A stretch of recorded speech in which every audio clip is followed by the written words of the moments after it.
আমি আজ তোমাদের যে রেসিপিটি শেয়ার করছি সেটা হলো আলু, কচু, সয়াবিন দিয়ে নিরামিষ একটা তরকারি। দেখো, এটা একটা পাতলা ঝোল করব। আমি তো তোমাদের সাথে সবকটা ভিডিওতে শেয়ার করি।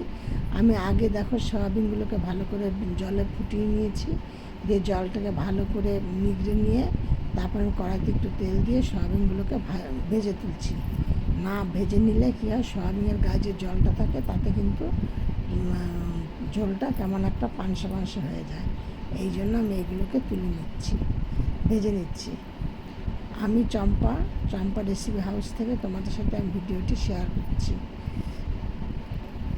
আমি তোমাদের সাথে প্রত্যেকটা ভিডিওতে শেয়ার করি যে কম তেলে কম মশলায় আমার রান্না। দেখো আমি কতটুকুনি তেল দিয়েছি।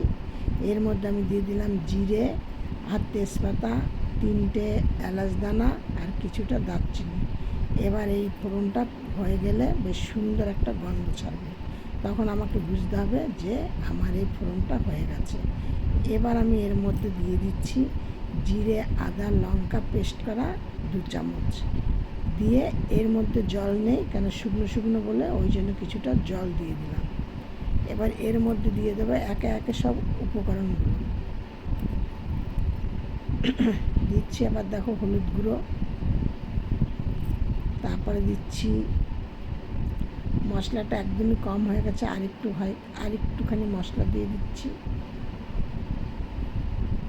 দেখো, আর দিচ্ছি এবার চিনি,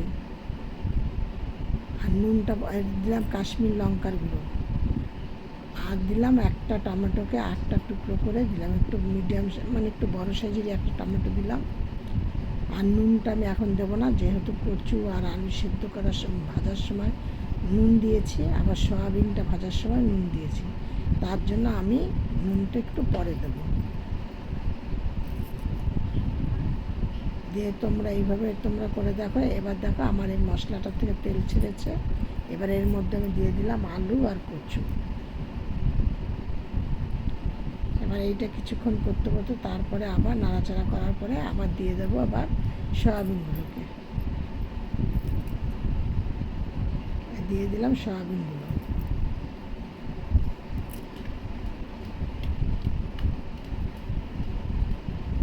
এবার এটা ভালো করে নাড়াচাড়া করার পরে যখন দেখব যে আর নাড়াচাড়া করা যাচ্ছে না, নিচে লেগে যাচ্ছে, দেখো আমি আলাদা বাটিতে জল গরম করতে দিয়েছি। এই জলটাকেই আমি এই মধ্যে ঢেলে দেব।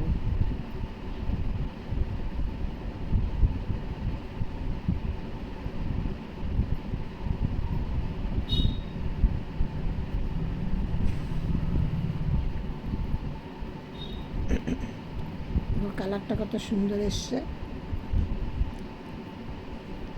এবার দেখো আমার রেসিপিটা কিন্তু হয়ে গেছে।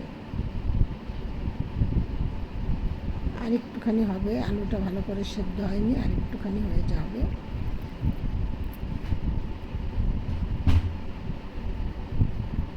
তোমরা একবার এরকম করে দেখো। সয়াবিনটা খুব হেলদি খাবার। এইভাবে মিষ্টি করে একটু তেল ঝাল কম করে দেবে মশলা। বাচ্চা থেকে বুড়ো সবাই এইটা খাবারটা পছন্দ করবে, সবাই খেতে ভালোবাসবে। নিরামিষের দিন একটা খুব ভালো রেসিপি একটা।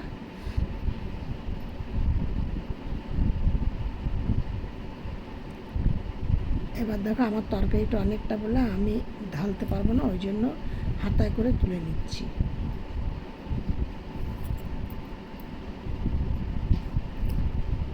তোমরা এটা আমি এর মধ্যে তোমাদের সাথে আরেকটা শেয়ার করতে ভুলে গেছিলাম, আমি কিন্তু দেখে নিয়েছি নুনটা